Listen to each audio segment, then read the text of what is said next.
শুভ সকাল বন্ধুরা, আশা করি যে যেখান থেকে এই মুহূর্তে ভিডিওটি দেখতেছো সবাই ভালো আছো। সবাইকে অনেক অনেক ভালোবাসা ও নমস্কার। আমি এখন রান্না করব মজাদার একটা রেসিপি। আমার সাথেই থাকো আর দেখতেই থাকো।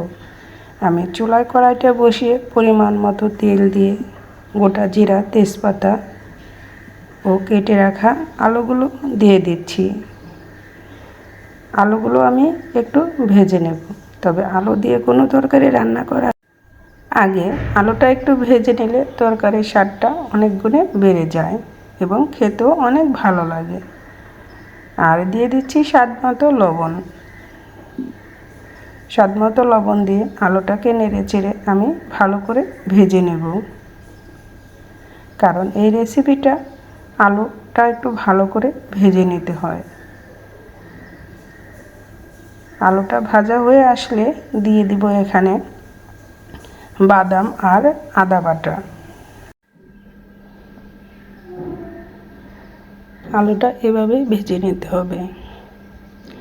এখন দিয়ে দিলাম বাদাম বাটা আর আদা বাটা একসাথে দিয়ে এখন এটাকে আবার কিছুটা সময় ভেজে নেব, যাতে বাদামের কাঁচা গন্ধটা না থাকে।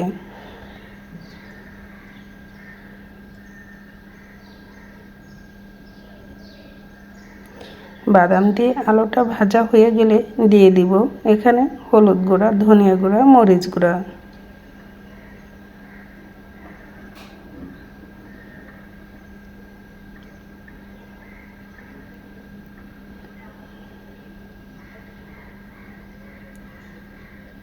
দেওয়ার পরে এটাকে আবার নেড়ে চেড়ে একটু ভেজে নেব।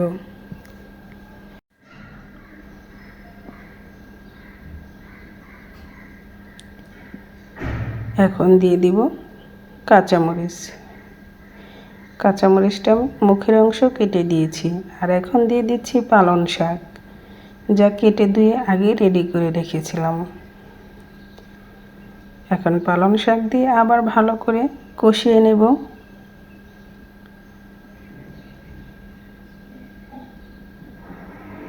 শাক আমাদের স্বাস্থ্যের জন্য অনেক উপকারী, তাই তো সবারই কম বেশি শাক খাওয়া উচিত।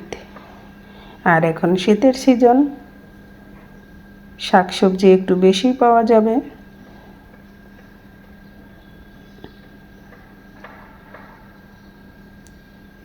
এই পালং শাক দিয়ে মজাদার কী রেসিপিটা রান্না করতেছি সেটা দেখতেই থাকো। এভাবে নেড়ে চেড়ে এটাকে ঢাকনা দিয়ে কিছুটা সময় আবার রান্না করে নেব।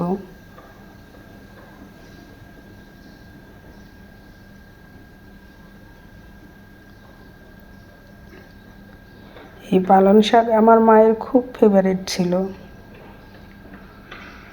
খুব পছন্দ করতো পালং শাক। কিন্তু আমার মা অসুস্থ অনেক। তোমরা আমার মায়ের জন্য সবাই একটু প্রার্থনা করো। সে প্রায় 2 মাস যাবৎ লিকুইড খাবারের উপরেই বেঁচে আছে। এখন ঢাকনা দিয়ে ঢেকে দিলাম।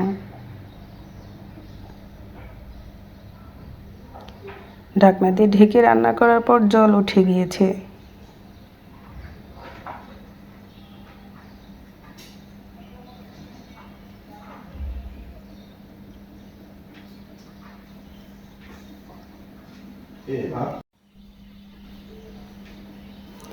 ঢাকনাটা খুলে আবার নেড়ে চেড়ে দিচ্ছি।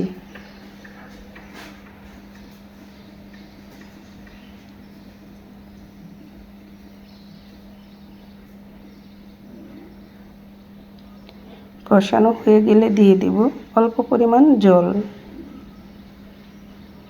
কারণ আমি একটু ঝোল ঝোল রান্না করব। এই নিরামিষ পালং শাকটা রান্না করা খুবই সহজ আর খেতেও খুবই মজাদার।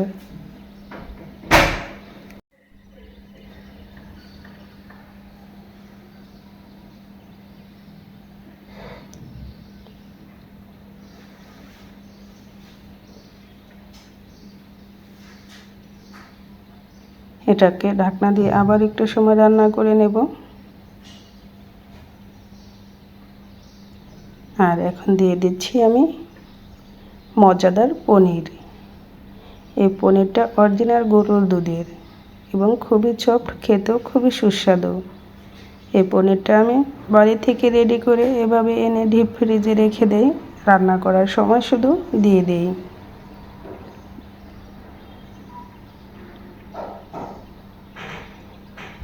আমি ঢাকনাটা খুলে নিয়েছি, এখন আলতোভাবে এটাকে নেড়ে দেব, কারণ পনিরটা অনেক সফট, যাতে ভেঙে না যায় সেইভাবে এটাকে নেড়ে দিতে হবে। এই পনির দিয়ে পালং শাক আলুর রেসিপি তোমাদের কাছে কেমন লাগলো অবশ্যই কমেন্টস করে জানাবে। নিরামিষ পনির আলুর রেসিপিটা খেতে খুবই মজাদার, আর ভালো লাগলে একবার হলেও ট্রাই করে দেখো। ছোটোর থেকে বড় সবাই চেটেপুটে খাবে।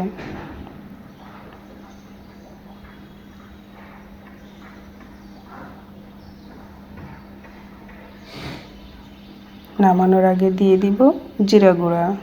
জিরা গুঁড়া দিয়ে আবার নেড়ে চেড়ে মিক্সড করে নেব। দেখতেই পেলে খুব অল্প মশলায় তৈরি হয়ে গেল মজাদার পালং পনিরের এক যুগলবন্দি রেসিপি।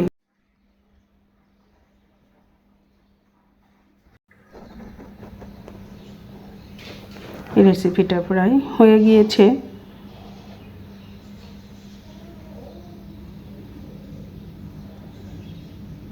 তবে এত সময় যারা ধৈর্য ধরে আমার ভিডিওটি দেখলে সবাইকে অনেক অনেক ভালোবাসা ও ধন্যবাদ।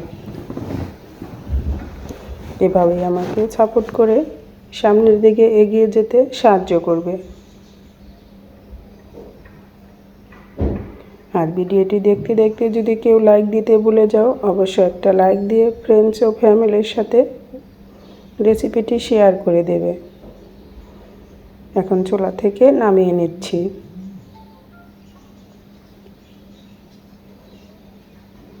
গরম গরম ভাতের সাথে এই রেসিপিটা খেতে খুবই মজাদার।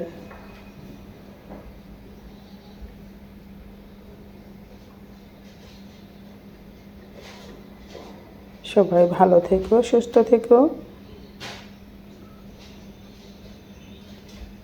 আবার দেখা হবে নতুন কোনো রেসিপিতে। আজকের মতো এখানেই বিদায় নিলাম।